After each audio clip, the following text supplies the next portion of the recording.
waxaan samaynayaa anagoo khudbadda sii wadana ayaa waxaan rabaa inaan u yeero horta waxaa laga yaabaa dad badan inay maqleen isbeddel baa ka socda Soomaali galbeed muxuu yahay isbeddelkaas suu ku yimid su'aalo badan baa jiro oo maxaa la yiraahdaa annaka haddaan reer Soomaaliya nahay ama haddaan Soomaali weyn nahay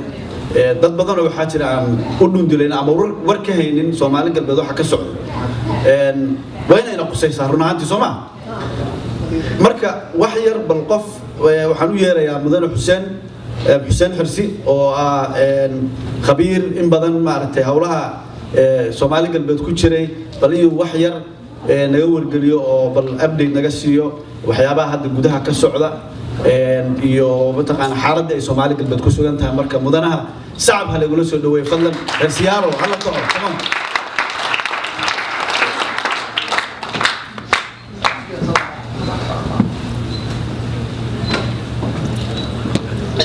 بسم الله الرحمن الرحيم. أرتوى حاجي أنا ينود حاجي حاجي ولا تقاني نوسي. ما عبد الرحمن بقى أنت أمرك ورا إنه يشجع هذا هو يغير بحيي. وحارها أمرك ورا إلى أن السلام وسلامة الإسلام كيدكم سلامة السلام عليكم ورحمة الله وبركاته لمانتي. سلامك بعدي وحارها إن نمهد عليو قبل قابياش الشركة قروح بدن إنوسو قبل قابيي وقت كينو قليي إن نمهد عليو إن مهتسيين ونرواد مهتسيين بنيادون الربع أبين مهتسيين وحنا كلام الربع إن نمهد عليو قال لي يردي إسحاق قانتي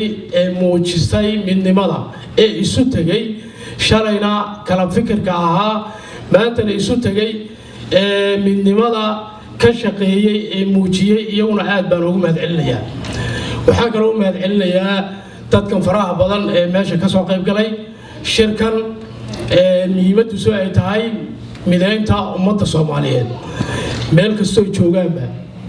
عاد بنوم هذا عليا وحاجة لهم هذا عليا بروفيسور حمزة ورفاء ونهلك كاركو ومليرينو جيمد هذا يسنو ما تسني هاي كسوق قبلك وإن قال سوق قبلي بروفيسور كو يسوي ملفوق إنه جيم أنت كبعدين المحاربة إن نوجدها شركة يقيبت عن كلها هاي أنا ودعو سادوك تيم با تذكر الصوماليات يومد الصوماليات وأمد سكمدة أو وراء أو واحد يكون دويهين وسنجرين لما تود وضد وراء ما هي إسكودين يسكو أفيهين كليا معها وضد وراء أو دول بكا ولا شيء أو إسكو ولا حيران تذكاسي وحوها دد آد واضح أو رنتي دد آد في عن وتنتو ونكسن تايبوها واحد على مركا الدون كلول تنبضن أو كتيري كديب مركي أي سفي عن إسكو في العادين أو جيسك أفريقيا أو إلى أي كوبيري أي نقدين نمان معنا أهل اللودين كرين meesha wadana si fiican uga soo baxay ayaa waxa ku soo duulay wada weynoo taariikha waxa ku horeeyay taariikhii hore ee Axmed Gure iyo nidaamka kuula waaweyn way ka soo hiyeen inta ka bacdi waxa marka ku soo duulay nimankii reer Yurub ee adduunka inta badan rabay inay gumeystaan inta badan oo gumeystay baan dhaho dadka waa la kala qoqobay marka wajiya loo kala sameeyay Somali Italian Somali British maaragtay Francis siyaabo fara badan baa marka baa loo qaybsaday iyadoo Afrika oo dhan la gumeystay oo la qaybiyay baa inaga waxay nagu sii dhacay culays ka duwan ka Afrika inagii baa intaas oo dal oo Yurub baa ina kala qaybsaday oo qolaba meel ay geysatay waxa dhacday marka ummadda Soomaaliyeed meel isdhiibin halkan dheer bay gashay inay iska kiciso gumeysigaas bay halkan u gashay meeshii laga asaasay u horeysay xafiiska laga furtay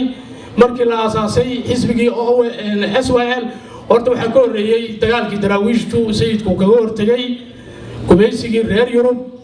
wada weydeen oo guul badan buu ka muujiyay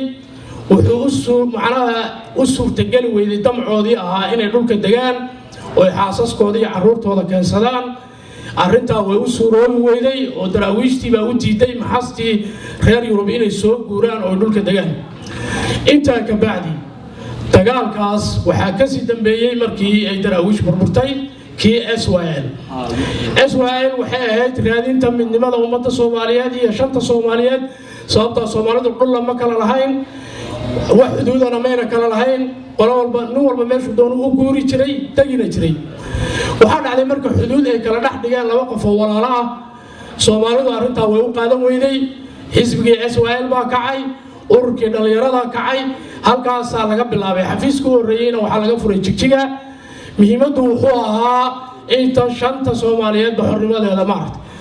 in ay gaaraan maartay waad garan kartaan waxa lagu guuleystay nasiib wanaag Soomaalida Talyaanigu xukumayay iyo tii Ingiriiska qayb kamid ah dhulkan aynu maanta ka hadlayno aan u nasab sheeganayno anigu khaasatan maaragtay ogaadeen la yiraahdo ama Soomaali galbeed ma sidoo yaqaano waad ogtihiin oo waan isku wareejiyay Ingiriis baa qabsaday Talyaanigu ku wareejiyay Ingiriis ku sii wareejiyay Axmaar ku sii wareejiyay isbedelo fara badan oo gamco fara badan baa galay marka ay aad isku wareejinayeen baa nidaamyada iyo maaragtay dukumentiyada ay kala siixanayeen bay waxay ku kala siixanayeen magaca ogaadeen iyaga marka bixi ujeedada dooni waxa kala aadeen laakiin ummadda Soomaaliyeed meena bixin dhulkana Soomaali oo dhan baa degan agreement-iga ay kala siixanayeen waxa ku kala siixay marka ma aha in ujeedadu ay tahay macnaha wadanka inaynu anagu ama u bixinay ama hal reer leeyahay ma aha ummadda Soomaaliyeed oo dhan baa iska leh say u dhan tahay waa dad walaala inta kadib markay Soomaalidii xorowday qaybahaas kale wadogtiin waxa la bilaabay maaragtay halgankii qaybaha maqnaa NFD iyo wadanka Soomaali galbeed iyo ogaadaya jamhadaha ka kacay labaduba waxay socdaan Nasrullaahi baa kacday way joogsatay WSLF baa hadana wadankeeni ka kacday markay ka kacday waxa heshiiyay dawladii Soomaaliya ee marka dagaalka waday iyo dawladii Itoobiya waxa lagu heshiiyay mucaaradiyada in qoraalba inay taageerino la soo xarayo markii la arkay WSLF inay sii tirtirmayso niman dhalinyaro ururka dhalinyarada WSLF kamid ahaa ayuunba hadana waxay sameeyeen ururkan ONLF ujeedada marka ururkan ONLF hadafkii hore iyo halgankii hore ee hore u socday ayuu sii xoojinayay ma ahayn wax macnaha ka duwan cid kaliya muuna xoreynaynin gobol kalena muuna xoreynaynin Soomaalida Itoobiya ay gumaysato oo dhan buu hadafkiisu ahaa inay aayahooda ka tashadaan oo dadka wax la weydiiyo dadku waa lagu soo duulay hadaynu Itoobiya noqon iyo hadaynu ka tagi cid waxayna weydiisay ma jirto marka halka waxa loo qaatay bal dadkani waxa iyagu rabaan hal weydiiyay xoogan iyo maaragtay waxaan lagu haysto laga waxay wadogtiin marka dhibaato badan iyo halgan badan bay oo soo martay 1984 baa la aasaasay dagaaladii badnaa waad ogeedeen wadanka ka dhacay waxa gaadhay marka geeska Afrika inay xiriiri badan ay ka gashay ONLF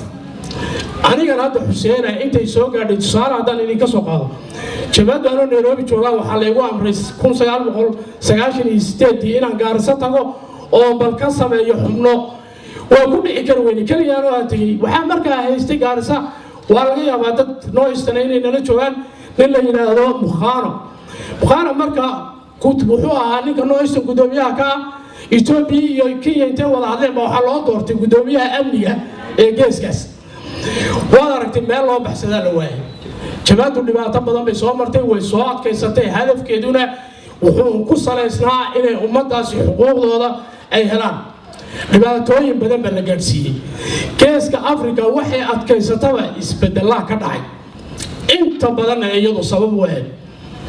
wada socotaan maanta qoomiyadii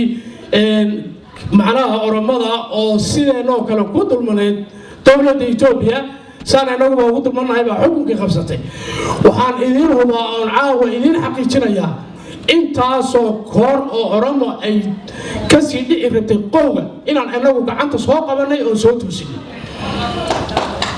أنا صوت وسيل وحن هما إذن حقيقة إن إذا مرضوا إذا سنة أو واحد بارك قلت ما تصومالية دكتور تي حرت هذه تنكلمة معلم بدن بالغير الشيء الله لغيره nidaam badan baa jira khayraadkii baa lagu wada tartamayaa de waxa ilaahay inagu ina siiyay inaan ilaashanaynaga leenaga rabaa inaynu midnimaynu ku ilaashan karnaa marka waqtigii uu fiirinayaa Cabdiraxmaan aad buu maasan yahay raalahaada hadaan badiyay waxaan rabaa hal mar inaad dadaan Soomaaliya ha noolaato Soomaaliya ha israacdo Somali هاي توس وين بنارو وين يا حرودو Somali قلبي ها كماس قبسنا ولا لين نهاي ما جا وحن دين شيء يا درك إنه حروني إلا بدل دونه حقيقة وي تاس قف كسومية تكو قبصو